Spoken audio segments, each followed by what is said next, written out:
Fine লাগতেছে। সবসময় চোরের মতো ভাব করে চলেন তো, আর যেমন ফিটফাট হয়েছেন, প্রথমে তো আমি চিনিয়ে পারিনি। বেটা কোনে গেছে, তাকে একটু দেখানোর ইচ্ছে ছিল।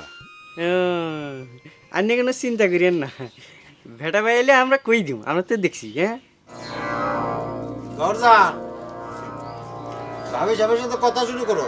হ্যাঁ, ভাবি সাহেব, আমি কিন্তু সাক্ষী হিসেবে আইছি। গরজান আপনি খুবই ভালোবাসে। ভাবি কথাটা তোমাকে কিরা কইছে? আম্মা নিজের মুখেই কথাটা কইছে। তুমি নাকি নুরুক তার কাছে পাঠাইছিলে? গরজান, গরজান কোনে গেছে? গরজান এত সব করে দুজন একসাথে বেড়াবার আসলাম। এ গরজান, ভাবি সাহেব আপনি কি গরজানে কিছু কয়েছেন? এ গরজান, একসাথে বেড়াবার আসলাম সব করে দুজন।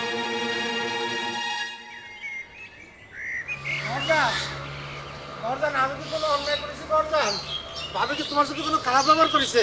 এই যে দাও, আমি এই জন্যই তো আগে আসার জন্য নিষেধ করেছিলাম, যার জন্য তুমি এত কিছু করলে সে তোমাকে এমন করে অপমান করলো। গরজান, আমি কি কোনো ভুল করে ফেলাইছি? তোমার ভুল হবে কে? এমনি চলে আসলাম, আমার শরীরটার মধ্যে খুবই খারাপ লাগতেছে। খারাপ লাগতেছে? আমি কি ধর্ম গরজান?